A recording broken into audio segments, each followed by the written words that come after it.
안녕하세요. 연애 탐사의 세린이에요.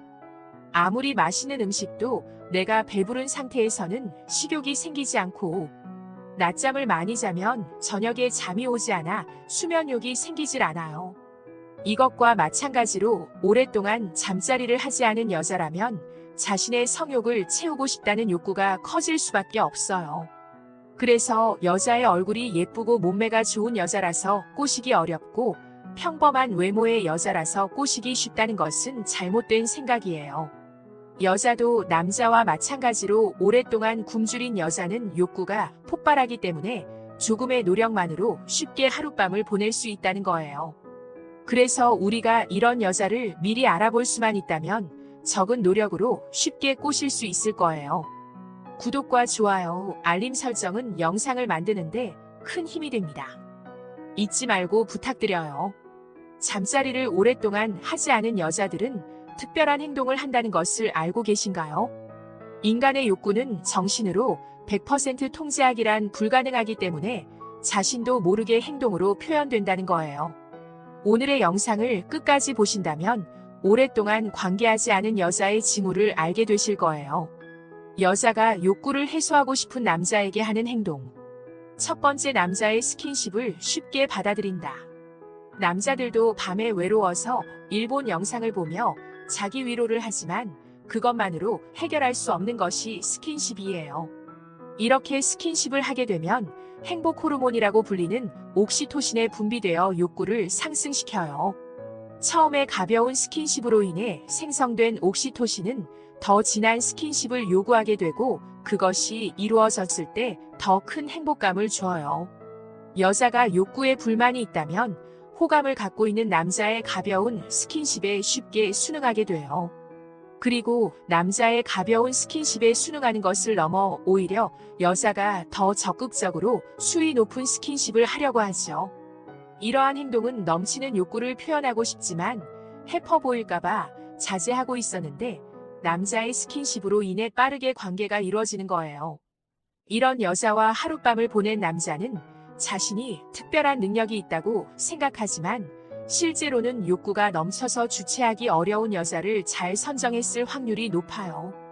두 번째, 사소한 일에 짜증을 낸다. 특히 솔로의 경우보다는 부부나 오래된 연인 사이에서 발생하는 경우가 많아요.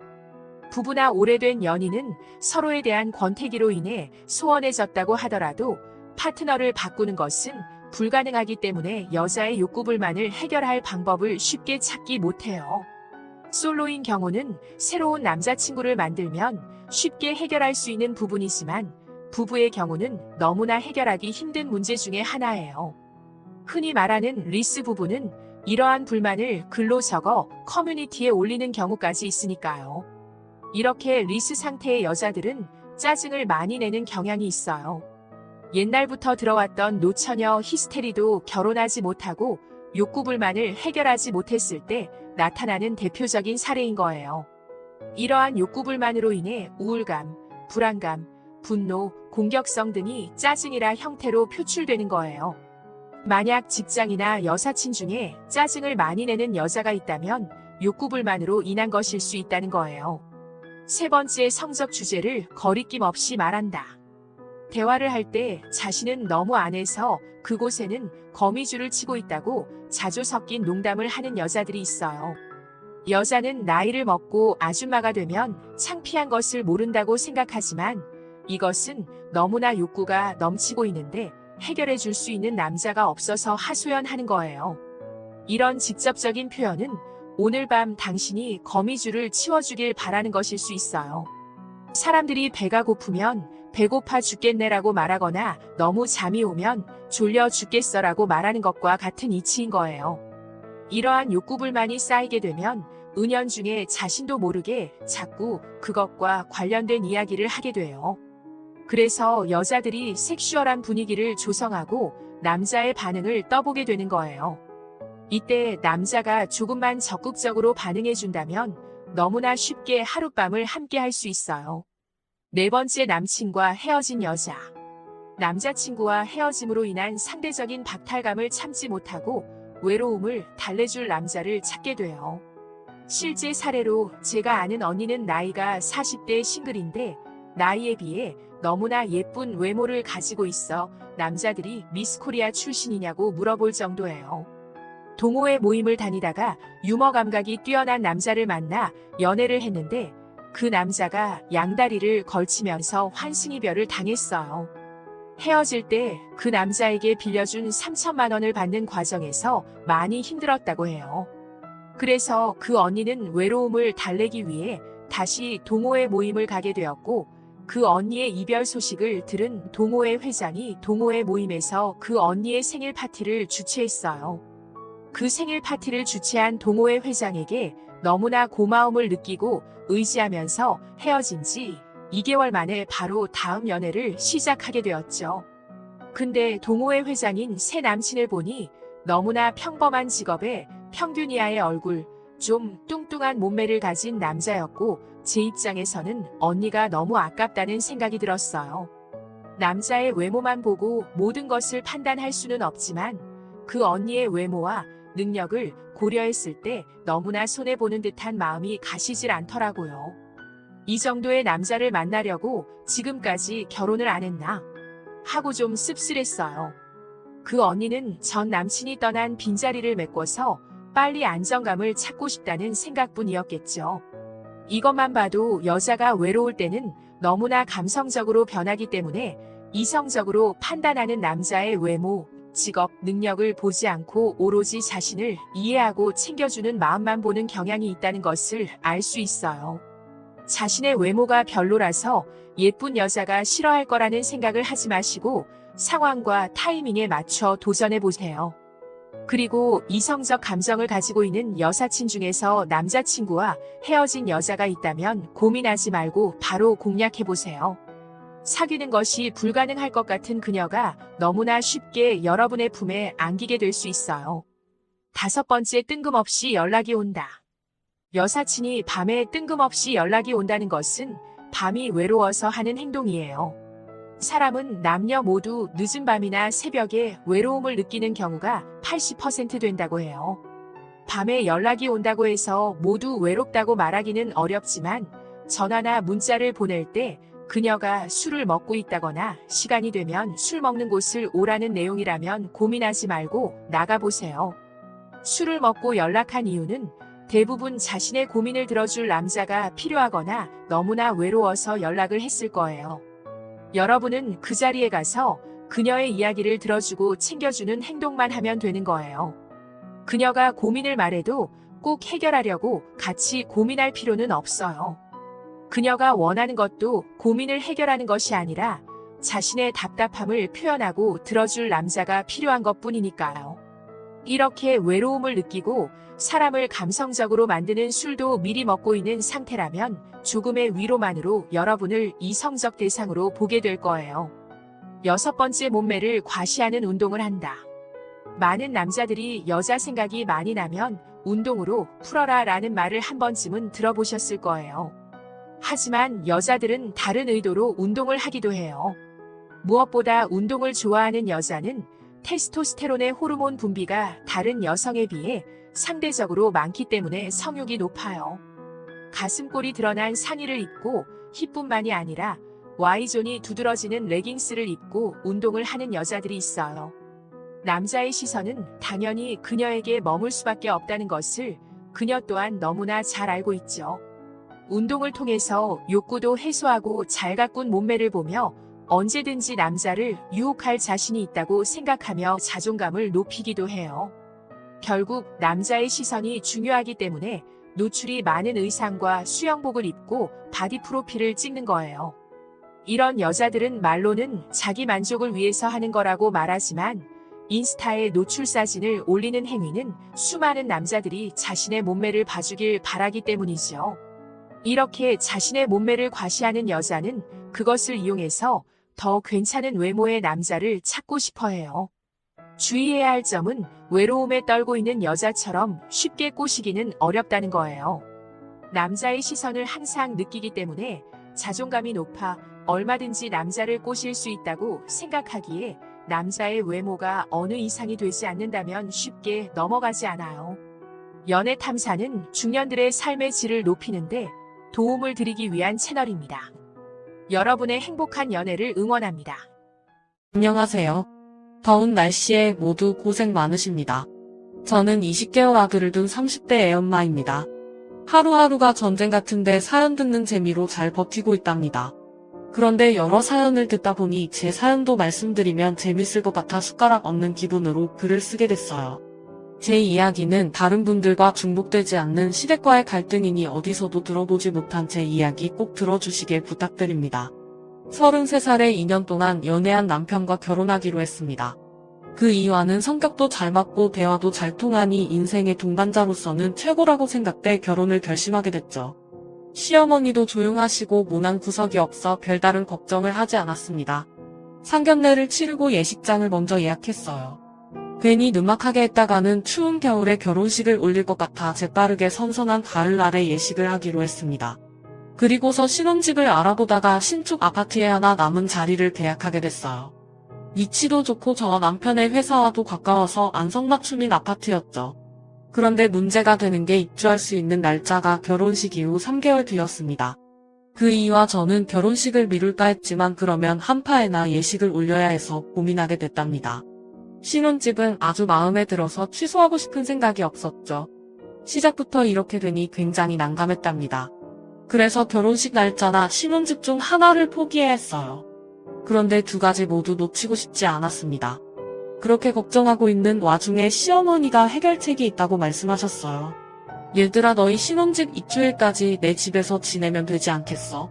우리 집은 넓고 방도 많으니까 석 달만 지내고 들어가면 좋겠다. 새아가 내가 널 잡아먹거나 괴롭힐 사람으로 보이는 건 아니지. 당연히 어머님은 좋은 분인 거 알죠. 그런데 괜히 폐를 끼치는 것 같아서요. 제가 맘먹고 시집살이 하겠다고 한 게 아니라 저희 사정을 해결하려고 들어가는 건 죄송한 일이잖아요. 걱정도 많네. 새아가야 그런 걱정은 집어치우고 우리 집에 들어와서 지내거라. 살림 몇 가지 배우고 들어간다 생각하고 편하게 지내라고. 난 다른 시어머니들과 다르다. 정말로 너를 딸처럼 생각하니 겁먹지 말고 들어와 지내렴. 감사해요. 그럼 신세 좀 질게요. 어머님 신세라니. 이제 나도 내 엄마 아니냐. 내 집이다 생각하고 아주 편하게 지내다가 이사 가거라. 새애긴 너 나 불편하게 생각하는 건 아니지? 그럴 리가요. 어머님이 좋은 분인 건 누구보다 잘 압니다. 어머님. 그럼 앞으로 잘 지내봐요. 그리해 저희 부부의 고민은 해결됐습니다. 시댁에서 석 달만 지내고 아파트에 입주하면 됐으니 고민이 한 방에 사라진 거죠. 그래서 마음 편히 결혼식을 올리고 신혼여행을 다녀왔어요. 신혼집이 아닌 시댁으로 돌아가긴 했지만 어머님이 워낙 조용하시고 저에게 신경을 쓰지 않으셔서 시집살이 할 걱정은 일절하지 않고 들어갔답니다. 시어머니와 동거하기 시작한 첫날 아침 주방에 들어가 식사 준비를 하려는데 시어머니가 이미 먼저 나와서 열심히 반찬을 만들고 계시더군요. 제가 돕겠다고 손을 씻으려고 하니 손사래를 치며 저를 방으로 밀어내셨습니다. 새아가, 새 신부가 꼭두 새벽에 일어나서 뭐 하는 거니? 오늘 새벽에 들어와서 피곤할 텐데 더 자라. 아니에요. 어머님. 그래도 기본적인 건 해야죠. 아이고. 괜찮다니깐 그래. 일주일 정도는 편히 쉬고 그 다음부터 살림하는 거 배워라. 그리고 집안 청소나 빨래 같은 건 다 내가 할 테니까 괜히 집안일에 신경 쓰지 말고. 아, 어머님 고맙습니다. 그럼 방에 들어가서 더 자고 나올게요. 혹시 제 손 필요하시면 바로 불러주세요. 그럴 일 없다. 어서 들어가 더 자거라. 시어머니가 온몸으로 막으며 주방에서 몰아내서 다시 방으로 들어가 1시간 정도 더 잠을 잤습니다. 어머님이 배려해주신 덕에 신혼여행에서 쌓인 피로를 풀고 일어날 수 있었죠. 그리고는 시어머니가 차려주신 밥을 먹고 남편과 출근길에 올랐습니다. 회사에 가서 결혼식에 참석해주신 분들께 감사 인사를 전하고 점심을 한턱 쏘고 즐겁게 근무했네요. 퇴근 후에 남편과 회사 근처에서 만나 지하철을 타고 집으로 돌아갔습니다. 그런데 시어머니가 잔치상을 차려 놓으셨더군요. 어서들 와라. 밖에서 일하고 와서 힘들지? 우리 아들 내미 새애기 몸보신 좀 하라고 솜씨 좀 발휘해봤다. 어머님, 이 많은 걸 혼자 하셨어요? 저 올 때까지 기다리시지 그랬어요. 이거 다 차리시는데 정말 힘드셨겠어요. 아니다. 새아가 내가 전에도 말했잖니. 다른 시어머니들과는 다르다고 말이야. 이런 밥상은 매일 차려주긴 힘들지만 자주 차려주도록 하마. 어서 손 씻고 와서 들도록 해라. 시어머니는 정말 다른 시어머니들과 달라 보였습니다. 친구나 언니들의 말을 들어보면 시어머니라는 존재가 어마무시하게 무섭고 불편한 걸로 알고 있었는데 저희 어머님은 저 힘들까봐 혼자서 식사도 준비하시고 집안 살림도 혼자서 다 하시려고 했답니다. 그렇게 맛있는 식사를 마치고 씻고 시어머니와 두런두런 대화를 나누고 나니 밤 10시가 됐더라고요. 저희 부부는 먼저 들어가 자겠다고 방으로 들어갔고 시어머니는 텔레비전을 보고 들어가신다고 했죠. 남편과 저는 신혼여행에 가서 바쁘게 돌아다녀 체력이 바닥난 상태라 기절하다시피 잠이 들었습니다. 그런데 몇 시간 뒤 남편의 숨겨진 잠버릇이 나타나 눈을 뜨고 말았답니다. 그이가 제 쪽으로 계속 밀어붙이는 바람에 침대에서 떨어질 뻔했어요. 저는 눈을 비비고 남편의 배를 흔들며 말했죠. 여보, 옆으로 좀 가봐. 이러다 나 침대에서 떨어지겠어. 새야가, 나도 좁다. 그냥 걸쳐서 대충 자면 안 되겠니? 제가 잠이 덜 깨서 그런지 시어머니의 목소리가 들리더군요. 그래서 남편을 옆으로 밀어내는데 시어머니가 다시 말했습니다. 아유, 새야가, 나도 좁다고. 아유, 너 잠버릇이 원래 이러니? 침대를 더 큰 거로 바꾸든지 해야겠네. 그 순간 소름이 돋았습니다. 너무 놀라서 침대에서 벌떡 일어나 전등을 켰습니다. 어머님, 여기서 뭐 하시는 거예요? 왜 저희 방에서 주무시는 거예요? 아유, 놀래라. 새야가, 넌 못 볼 거라도 본 거냐? 나야, 나. 네 CM이 네가 우두방정 떨어서 심장 얻는 줄 알았잖아. 불은 또 왜 켠 거야? 어머님이 왜 여기서 주무시냐고요? 내가 여기서 자는 게 그렇게 놀랄 일이냐? 그럼요. 당연히 놀랄 일이죠. 여긴 저희 방이잖아요. 어머님 화장실 갔다가 방을 잘못 들어오신 거예요? 얘가 무슨 소리를 하는 거야? 내가 내 아들 옆에서 자려고 온 거야? 너 표정이 왜 그러니? 뭐가 잘못되기라도 한 거야? 잘못돼도 한참 잘못됐는데 시어머니는 어떻게 된 일인지 자신이 뭔 잘못을 하고 있는지 모르고 계시더군요. 이었고 코를 골고 자던 남편이 전등 때문에 눈이 부셨는지 잠에서 깼답니다. 뭐야? 여보, 무슨 일 있어? 불 좀 꺼. 여보, 여기 어머님이 계셔. 우리 침대에서 주무시고 있단 말이야. 그게 뭐 어때서? 뭐가 잘못된 거야? 뭐라고? 어머님도 모자라 당신까지 왜 그래? 우리 침대에서 시어머니가 같이 잠을 자는 게 말이 되는 상황이야? 한 식구끼리 뭐 어때? 호들갑 떨지 말고. 어서 불 꺼. 도대체 남편과 시어머니가 왜 이런 짓을 하는지 이해가 하나도 되지 않았습니다. 그래도 이성적으로 시어머니한테 나가달라고 부탁했어요. 어머님, 방으로 돌아가시면 안 될까요? 아무리 저희가 얹혀 지내는 입장이지만 신혼부부 방에서 같이 주무시는 건 좀 그러네요. 얘가 무슨 말을 하는 거야? 좀 그렇다는 게 무슨 의미야? 얘 나 졸리니까 말 시키지 말고 불이나 꺼라. 너도 어서 누워. 시어머니와 남편은 나란히 누워 손을 잡고 눈을 감더군요. 저는 하도 기가 막히고 어이가 없어서 불을 끄고 거실로 나가버렸습니다. 소파에 앉아 지금 상황을 이해해보려고 생각에 잠겼는데 도무지 이해가 되지 않았답니다. 30 넘은 결혼한 아들 방에서 같이 자겠다는 시어머니가 어떻게 이해가 되겠어요? 저는 소파에 누워 잠을 청해봐도 하도 많이 놀라서 눈이 감기질 않았습니다. 결국 뜬 눈으로 밤을 지새우고 말았죠. 이튿날 시어머니는 아무렇지 않게 아침을 준비하러 나오셨고 남편도 아무런 소리도 안 하고 출근 준비를 하더군요. 그래서 출근길에 남편에게 시어머니와 같이 자는 것에 대해 물었더니 별일도 아닌 걸 왜 그렇게 난리냐고 말했답니다. 당신은 왜 이렇게 예민해? 엄마가 혼자 주무시는 게 적적해서 우리 방에 오신 거 가지고 왜 이렇게 난리법석이냐고. 뭐? 적적해서 우리 방에 오셨다고? 여보, 당신 설마 결혼 전에도 쭉 어머님이랑 같이 잠을 잔 거야? 응. 당신은 첫가에서 안 그랬어? 당연히 같이 안 잤지. 당신 나이가 몇인데 어머님이랑 같이 자. 이거 잘못돼도 한참 잘못됐다고. 여보, 돈은 넘지 마. 우리를 이상하게 생각하는 것 같은데 내 눈엔 당신이 더 이상하거든. 모자 사이가 좋으면 같이 잘 수도 있는 거 아니야. 난 엄마랑 자는 거 좋으니까 당신도 그냥 적응하고 같이 자란 말이야. 남편은 자기가 잘못하고 있는지 아예 모르고 있더군요. 제가 수십 번 잘못된 일이라고 말해줘도 전혀 귀담아듣지 않고 무시했습니다. 그날 저녁에 다시 잠자리에 누웠는데 바로 시어머니가 베개를 들고 저희 방으로 들어오셨어요. 제 남편 옆에 눕더니 바로 눈을 감고 주무시더라고요. 이에 저는 거실 소파에 가서 누웠답니다. 제가 그 정도 액션을 했으면 눈치 있게 나가든지 해야 하는데 두 모자는 둘이서 편하게 자더라고요. 이 이야기를 어디 가서 하면 다들 기겁할까봐 하소연하지도 못해 혼자서 끙끙 앓고 있었죠. 일주일이 지나도 시어머니는 계속해서 남편 옆자리를 차지하고 있었습니다. 저는 나중에 기회가 되면 진지하게 말씀드려서 이 버릇을 고쳐줄 계획이었어요. 그러던 어느 날 시어머니가 살림을 가르쳐주겠다며 주방에서 음식하는 거 몇 가지를 가르쳐주셨고 김장하는 것도 알려주신다며 저를 시장에 데려가셨습니다.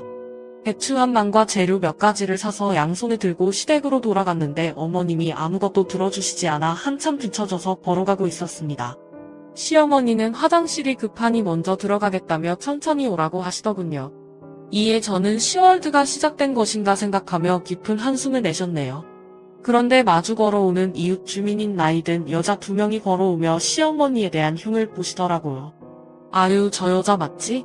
텔레비전에도 나오고 인터넷 신문에도 나온 여자 말이야. 쉿, 조용히 해. 저 새댁이 듣겠어. 괜히 입 함부로 늘렸다간 우리도 무사하지 못할 수도 있다고. 아유, 그래. 새댁이 우리 쳐다본다. 들었나봐. 두 여자는 아주 잘 들리게 떠들어서 제가 가만히 있을 수 없었어요. 바로 두 여자를 불러 세우고 물었습니다. 저기요. 방금 저희 시어머니에 대해 말씀하신 거죠?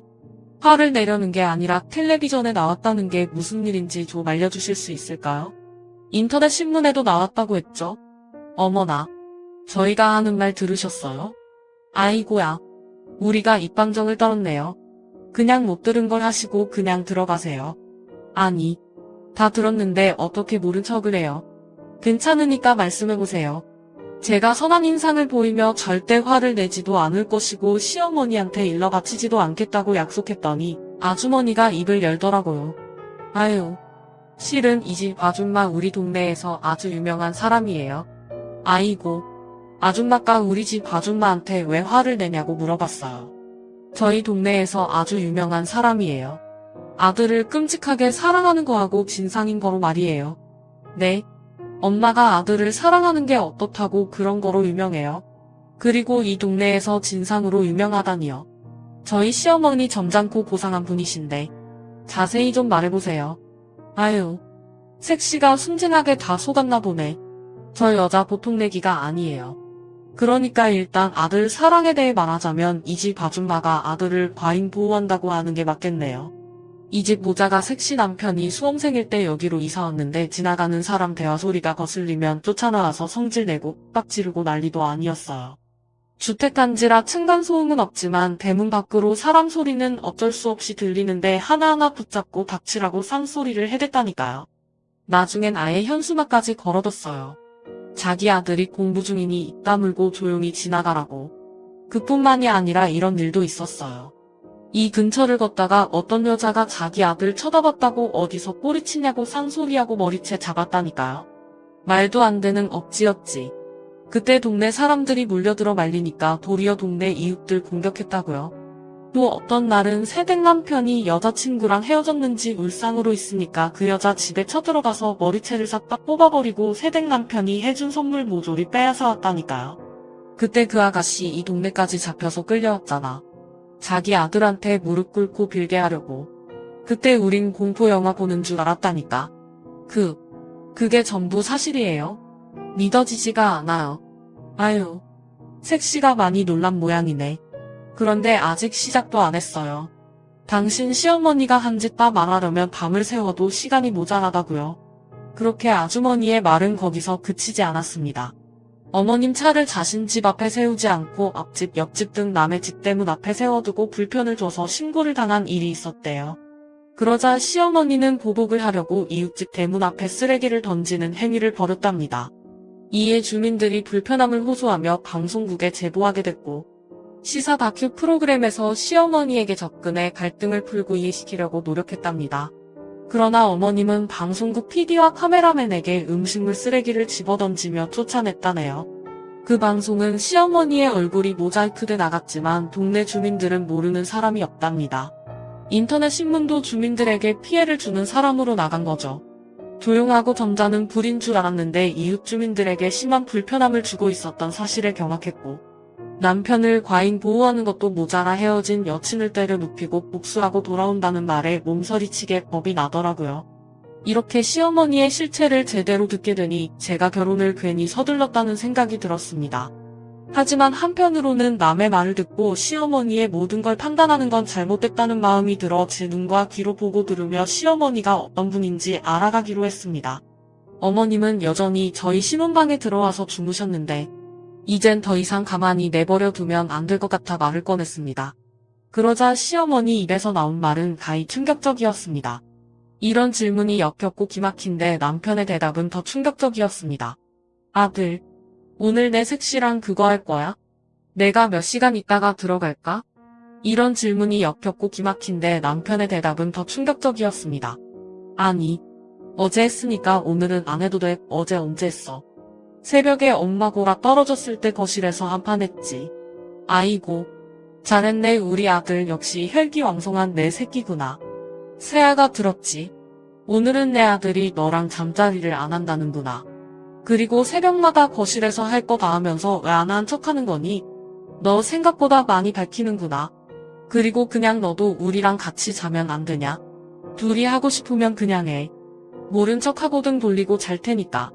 두 사람 대화에 온몸에 닭살이 돋았고 안면경직이 와서 입을 열지 못했답니다.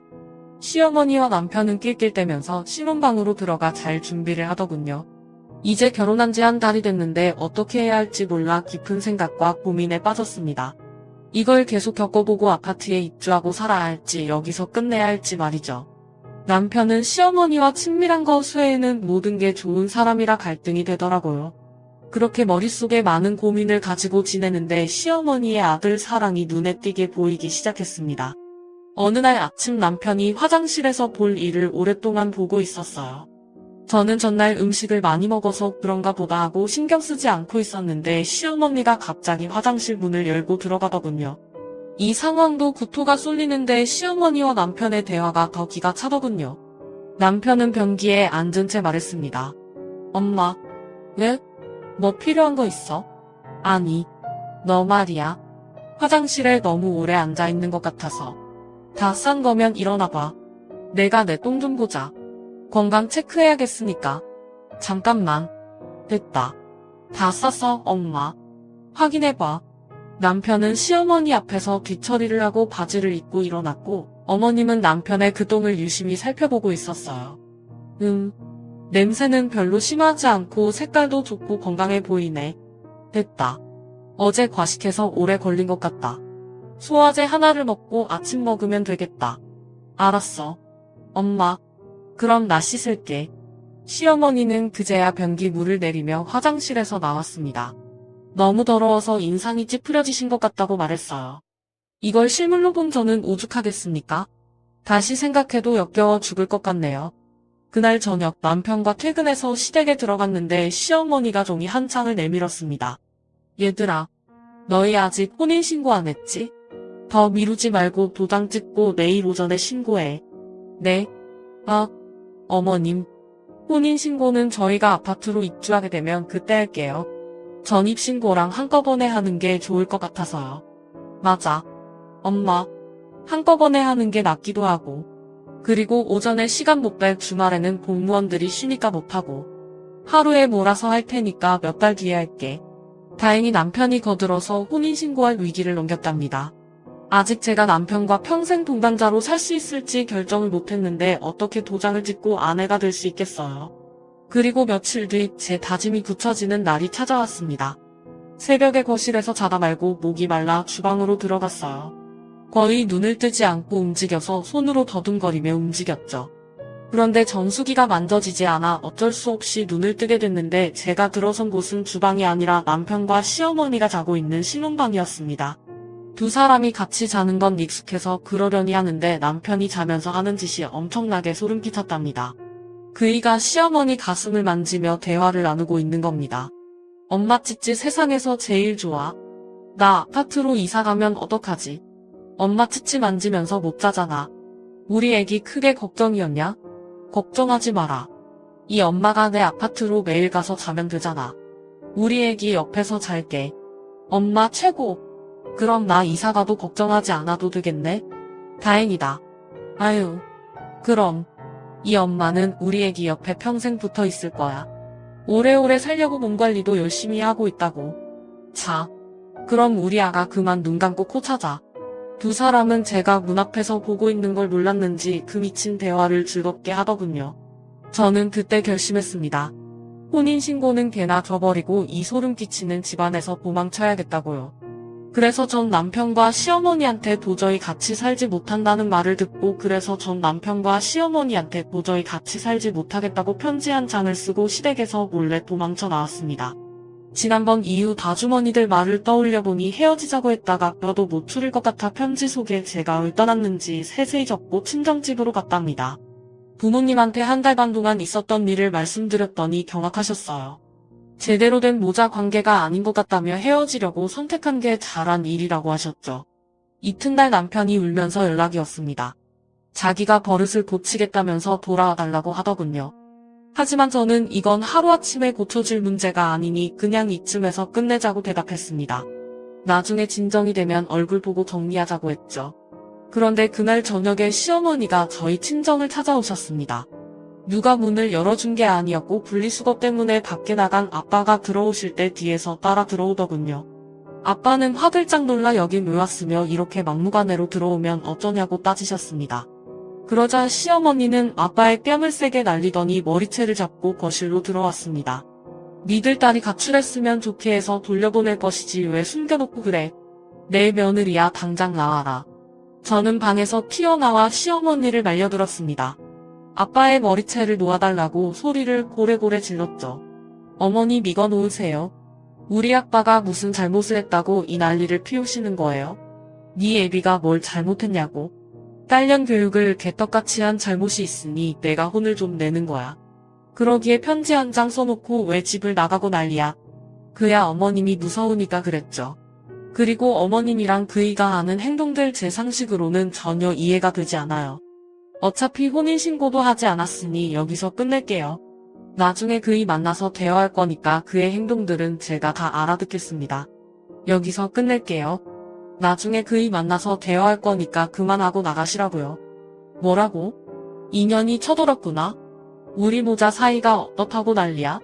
그리고 네가 뭔데 내 아들을 먼저 버리겠다는 거야. 버려도 내 아들이 널 버려야지. 너 당장 나 따라 나서. 우리 집으로 돌아가지 않으면 네 애비 머리털 싹 다 뽑아버릴 거야. 저희 엄마가 시어머니 팔을 잡고 힘겨루기를 해봤는데 이겨낼 재간이 없었어요. 아빠도 힘을 쓰며 발버둥 쳐봤지만 시어머니 손안에서 빠져나오지 못했답니다. 그래서 결국 제가 돌아가겠다고 대답했습니다. 어머님 그만하세요. 갈게요. 다시 어머님 집으로 들어간다고요? 그러니까 이거 놓으세요. 뭐? 너 그거 진짜냐? 만약 거짓말이면 가만두지 않을 거야. 알겠어요. 대신 이틀 정도 시간 주세요. 저도 마음을 정리하고 돌아가도록 할게요. 무슨 마음 정리? 그냥 아가리 싸물고 따라 나와. 내 아들한테 가서 잘못했다고 빌란 말이야. 아니요. 이대로 가면 감정만 상해서 좋을 게 하나도 없잖아요. 그게 싫으시면 경찰 불러 어머니만 끌려나가게 하겠어요. 당장 아빠 놓아주세요. 그러자 시어머니가 혀를 끌며 아빠의 머리채를 놔줬습니다. 그리고는 혼자 씩씩대면서 화를 내더니 저를 째려보며 말하더라고요. 그럼 너 각서 써라. 이틀 뒤에 무슨 일이 있어도 내 집으로 돌아오겠다고. 각서요? 꼭 그렇게까지 하셔야겠어요? 당연하지. 내 아들한테 각서를 써야죠. 아들 눈에서 눈물 뽑은 년은 쉽게 빠져나가지 못해. 좋아요. 각서 쓸게요. 저는 시어머니가 불러주는 대로 각서를 썼습니다. 이틀 뒤에 시댁에 오지 않으면 무슨 사고가 발생해도 책임을 물지 않겠다는 내용이었어요. 제가 괜히 편지만 달랑 쓰고 나와서 이 사달이 난 것 같아 시댁에 가서 제대로 이별 통보하고 나올 생각이었습니다. 그렇게 각서를 받은 시어머니가 친정집에서 나가자 부모님은 저런 인간의 며느리로 보내느니 두 분이 무슨 수를 써서라도 이혼시키겠다고 목소리를 높였답니다. 저는 부모님께 너무 죄송해서 제가 알아서 해결할 테니 나서지 마시고 며칠 기다려달라고 말씀드렸습니다. 그런데 이튿날 남편이 울면서 또 전화를 줬더군요. 여보, 지금 어디야? 친정이야? 내일 가겠다고 했잖아. 왜 또 전화를 한 건데? 그게 아니라 우리 엄마가 경찰서에 끌려갔는데 아무래도 구속되게 생겼어. 무슨 말이야 그게? 어머님이 구속당했다고? 응. 어제 앞집이 시끄러워서 찾아갔는데 거기 사는 아줌마를 심하게 때렸나 봐. 그 아줌마가 병원에 입원하고 경찰에 신고했대. 형사고소해서 검찰로 사건이 넘어갈 거래. 그래서 어머님은 지금 어디 계신 거야? 아직 경찰서 유치장에 있어. 여보, 나 어떡해? 우리 엄마 감옥 가면 어떡하냐고. 저는 희소식을 듣고 잠시 웃음을 터뜨렸습니다. 전화 너머로 남편에게 들리지 않도록 조심해서 웃었죠. 그리고는 한 가지 결심을 하고 대답했습니다. 당신 지금 경찰서야? 그럼 나도 갈게. 가족 일인데 당연히 가봐야지. 내가 가서 해결할 수 있을지 모르겠지만 일단 어머님 봐야겠어. 여보, 고마워. 그리고 우리 이혼하지 말자. 나 당신 진심으로 사랑해. 우리 엄마보다 당신을 사랑한다고. 그러니까 헤어지자는 소리는 하지 마. 알겠지? 저는 대답하지 않고 전화를 끊어버렸습니다. 이윽고 경찰서에 도착해 남편을 먼저 만났고 유치장 안에 있는 시어머니를 보게 됐습니다. 저는 그 광경을 보고 속이 시원했어요. 쇠창살 앞으로 바짝 붙어서 어머님을 불렀죠. 어머님, 괜찮으세요? 너 왔냐? 아휴, 이게 뭔 일이랄까? 몇 대 맞았다고 날 고소했다는구나. 새야가, 너 뺏 좀 없니? 날 여기서 꺼낼 방법 같은 거 없어. 있어요. 어머님, 일단 듣는 사람 많으니까 저한테 가까이 와보세요. 귀속 말해야 하니까 바짝 다가오세요. 시어머니는 제 말이 설끗했는지 벌떡 일어나 쇠창살 사이로 귀를 내밀었습니다. 그래. 그럼. 벌떡 일어나 쇠창살 사이로 귀를 내밀었습니다. 그래. 무슨 계획인지 말해봐라. 날 여기서 꺼낼 방법이 뭔지 말이야. 그러니까 그게 뭐냐면은 바로 이겁니다. 저는 쇠창살 사이로 삐죽 나온 시어머니의 귀를 이빨로 물어버렸습니다. 마이크 타이슨이 물어뜯은 것만큼이나 아주 세게 꽉 깨물고 놔주지 않았답니다. 저희 아빠를 공격하고 부모님을 위협한 대가가 뭔지 제대로 보여주려고 했죠. 시어머니는 아프다고 소리를 꽥 지르며 도움을 요청했어요. 경찰들은 뭐가 그리 시끄럽냐며 느긋하게 걸어오더군요. 그래서 전 실컷 깨물고 나서 시어머니 귀를 놔줬습니다. 경찰이 무슨 일이냐고 묻길래 저는 시어머니가 괜히 자기 몸을 다치게 해서 여길 나가려고 수를 쓴다고 말했답니다.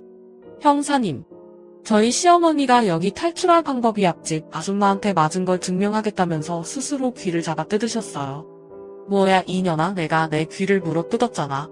너 가만 안 두겠어. 형사님, 전 연이 내 귀를 깨물었어요. 당장 그냥 고소할 테니 유치장에 집어넣으세요.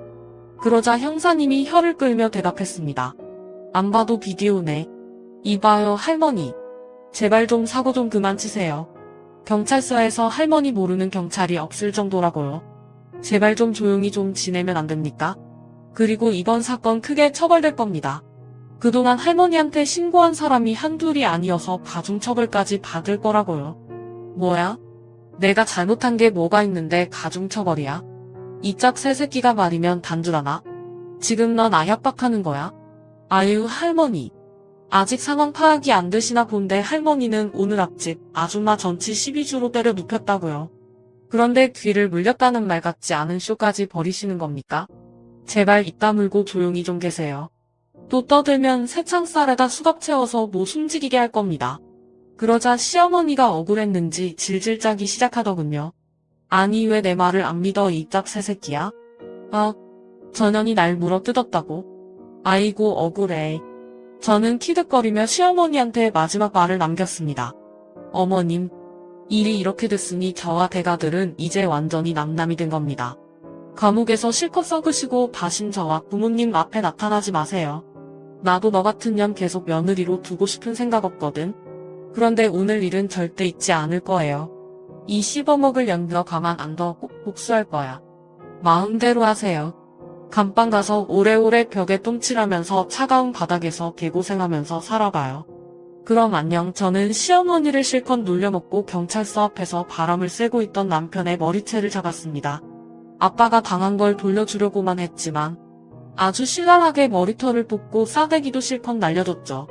그리고는 다시 내 앞에 나타나면 요단강 건널 줄 알라며 쌍욕을 퍼붓고 이별을 통보했습니다.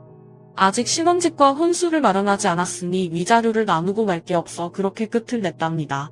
얼마 뒤 시어머니의 재판이 열렸는데 평소 이웃들을 괴롭힌 증언들이 줄줄이 나오면서 선처 따위 없이 검사가 구형한 대로 3년을 감옥에서 썩게 됐답니다. 그 소식을 듣고 얼마나 속이 시원하던지 이젠 두 번 다시 볼 일이 없을 것 같았습니다.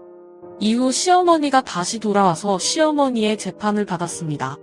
이듬해 마음이 평온해지자 다른 남자가 다가왔습니다. 그 남자는 총각이었습니다. 제가 호적은 싱글이지만 이혼한 전력이 있다고 말했는데도 괜찮다면서 사귀어보자고 돌진을 했답니다. 그 남자는 총각이었습니다. 그래서 전 고맙고 감사하게 생각하고 그 일을 새로운 남자로 받아들였습니다. 저희는 2년간 불타오르는 연애를 하고 결혼식을 치렀답니다. 이번엔 시부모님이 어떤 분인지 제대로 알고 시집을 갔어요.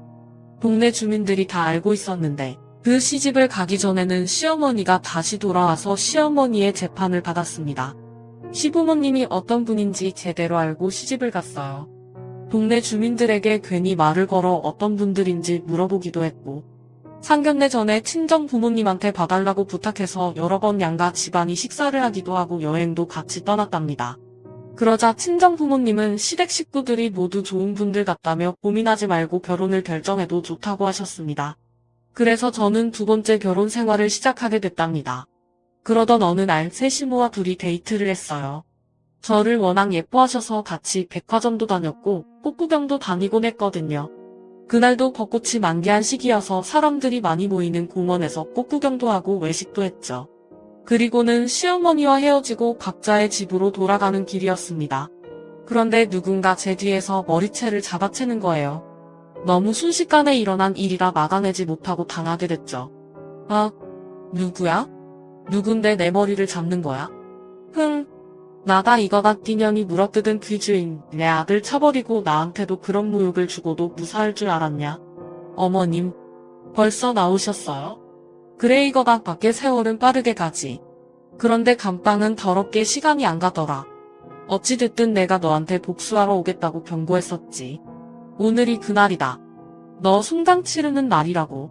저는 목이 뒤로 젖혀질 만큼 3개 머리채를 잡혀 있었습니다. 속수무책으로 당하는 것 말고는 방법이 없었답니다. 그런데 그때 제 머리카락이 자유로워지면서 전시모가 비명을 찌르더군요.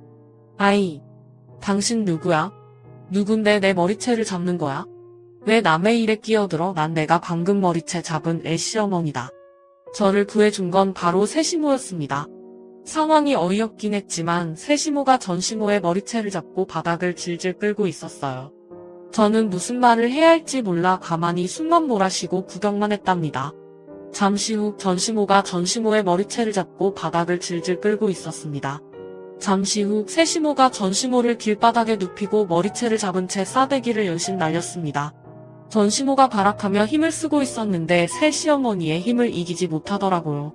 과거 학창시절에 유도를 하셨다고 듣긴 했는데 이렇게 쉽게 전시모를 제압할 거라고는 상상도 못했습니다. 여하튼 전시모는 저희 시어머니께 얼마나 많이 맞았는지 얼굴이 홍시처럼 붉어졌답니다. 이에 힘으로 감당이 안 됐는지 전시모가 살려달라고 빌더군요. 내가 다 참을 테니 그만하고 떨어지세요. 싫은데. 니년이 내 귀한 며느리 머리카락을 한 움큼이나 뽑았어. 넌 100배의 고통을 받아야 돌아갈 수 있을 거야. 이봐요. 선생님. 내가 잘못했다니까요. 시키는 대로 다 할 테니까 제발 따귀 좀 그만 때리세요. 아파 죽겠다고요. 그래? 그럼 내 며느리한테 물어보지. 아가. 이 늙은이 어떻게 하면 좋을까? 저는 새시모가 실컷 승진해준 것 같아 그만해도 좋겠다고 대답했습니다. 그러자 전시모의 머리채를 잡고 제 앞에 무릎을 꿇렸습니다. 새시모는 얼굴에 작은 미동도 없이 전시모에게 명령했습니다. 이년아. 내 며느리한테 빌어 사과하고 다시는 나타나지 않겠다고 맹세해. 그럼 살려서 보내주지. 아, 알았어요. 새아가. 아니, 내 아들이랑 이혼했으니 호칭을 바꿔야겠구나. 유미야. 내가 잘못했다. 내가 다 잘못해서 일어난 일인데 괜히 너를 탓했어. 내가 우리 모자의 행동을 보고 많이 놀랐겠지? 나도 인정한다. 아들 녀석을 애기처럼 키워서 아직도 내 가슴 만지면서 찬다. 내가 감옥에 있을 땐 면회 와서 찰 때 허전하다면서 빨리 출소해 가슴 만지며 차고 싶다고 하더라. 그때 내가 제대로 키우지 못한 걸 알게 됐지. 유미야. 여러 가지로 다가가고 싶다. 유미야. 여러 가지로 다 미안하다. 너와 너희 부모님한테 한 막말과 행동들 모두 잘못했어. 이제 그만 날 용서하고 보내주면 안 되겠니? 아줌마도 별거 없네요. 우리 시어머니한테 돼지게 맞는 걸 보니 그렇게 센 사람도 아니면서 설친 거였어요. 그리고 아줌마 아들 얘긴 그만 좀 해요. 징그럽다고요. 여하튼 아줌마가 잘못을 빌고 있으니 보내드릴게요. 단, 각서 한 장 쓰고 가세요. 제 앞에 다시 나타나지 않고 길 가다 우연히 저를 발견하면 도망가겠다고요. 이를 어길 시 제 시어머니한테 일러서 사달라게 해주겠어요. 알았다. 그렇게 하마. 오늘 엄청나게 맞았는데 또 내 앞에 나타나면 내가 바보 천치지. 바로 각서 쓰도록 하마. 그렇게 전시모는 제 앞에서 각서를 쓰고 지장까지 찍었습니다. 그리고 모든 게 마무리되기 전에 마지막으로 전시모의 얼굴에 따기 한 대를 직접 날려줬답니다. 인생 똑바로 살아 남들한테 피해주지 말고 겸손하게 살라고. 그리고 내 아들 새끼는 괜히 다른 여자 만나게 하지 마라. 너 같은 모자를 만나는 것만큼 똥 밟는 일은 없으니까. 그래. 알았다. 유미야. 나와 아들은 조용히 살도록 하마. 그럼 이제 가도 되지? 제가 고개를 끄덕이자 세시모가 입을 열었습니다. 그래. 이만 가봐요. 다음에 내 눈에 걸리면 그땐 진짜 저승사자 등에 업혀가는 날인 줄 아세요. 아줌마. 5초 줄게요. 번개처럼 사라지세요. 세시모가 숫자를 세자 전시모가 전력 질주로 도망쳤습니다. 그 모습을 보고 얼마나 웃었던지 배가 아파서 두 손으로 잡고 웃었답니다. 어머님. 그런데 어떻게 알고 저를 구하러 오신 거예요? 너랑 헤어지고 걸어가는데 이상한 여자가 내 뒤를 따라가는 게 보이더라. 느낌이 좋지 않아서 따라붙었지. 그런데 웬걸? 내 머리채를 잡아채더구나. 저 여자가 내가 말한 진상 시모니? 생긴 대로 더럽게 노는 것 같구나. 제 인생 통틀어 저런 사람은 처음 본다니까요. 어쨌든 어머님 덕분에 제가 살았습니다. 그렇지 않았으면 끔찍한 일이 벌어졌을 거예요. 앞으로는 걱정하지 마라. 저 옆에 내도 곧 나에 대한 소문을 들을 거야. 지가 누구한테 얻어터진 줄 알면 다신 접근하진 않을 거야. 어머님, 오늘 진짜 멋있었어요. 보통 사람이 아닌 건 확실히 알겠더라고요. 고맙습니다. 어머님. 그렇게 저는 신혼집으로 시어머니를 모시고 가서 커피타임을 가지며 수다를 실컷 떨었답니다. 이후 전시모는 제 앞에 다신 보이지 않았어요. 몇 달간 눈에 보이지 않아 안심하고 지냈습니다. 그런데 얼마 뒤 인도를 지나가던 중 카페 안에서 전시모와 전남편 그리고 젊은 여자 셋이 커피를 마시며 화기애애한 분위기로 대화를 나누고 있더라고요. 아무래도 전남편이 만나고 있는 애인 같아 보였습니다. 저는 그냥 지나갈까 하다가 사람 하나 구해주자는 생각이 들어 카페 앞에서 기다렸답니다. 20분 정도 지나자 전남편 애인이 화장실을 가렸는지 밖으로 나오더라고요. 그래서 바로 말을 걸었습니다. 저기 실례합니다. 방금 저기 두 사람하고 같이 있다 나오셨죠? 저 남자랑 사귀는 분이신가요? 네. 네. 제 애인이에요. 다음 달에 결혼할 거고요. 그런데 누구시죠? 결혼이요? 저는 저 남자의 전 아내입니다. 제가 그쪽한테 말을 건 이유는 저 모자의 실체를 알려드리고 싶어서입니다. 제 이야기 잠깐 듣고 가실래요? 여자는 고분고분하게 제 이야기를 들어주기 시작했습니다. 저는 시어머니가 신혼방에서 같이 자는 것을 말해줬고 전 남편이 시모 가슴을 만지며 자는 놈이라고 전해드렸습니다. 또 화장실에서 대변을 검사해주기도 한다고 했죠. 아직 몇 가지 말하지도 않았는데 여자는 기겁을 하며 주랭랑을 치더군요. 더 듣고 가라고 했는데 저런 놈과 결혼하느니 평생 혼자 사는 게 낫겠다고 하더라고요. 그렇게 해서 사람 하나를 구해줬네요.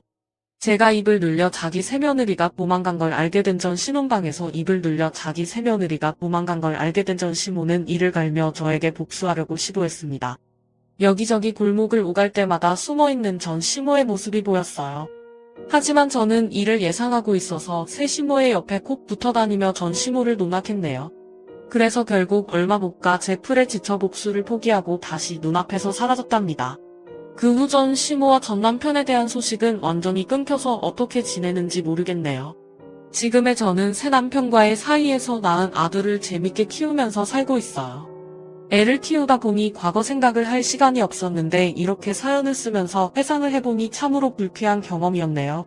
제 사연 정말로 어디에도 겹치지 않을 공포스러운 이야기 아닌가요? 그럼 저는 여기서 끝을 내고 물러가도록 하겠습니다. 끝까지 들어주신 많은 분들께 진심으로 감사합니다.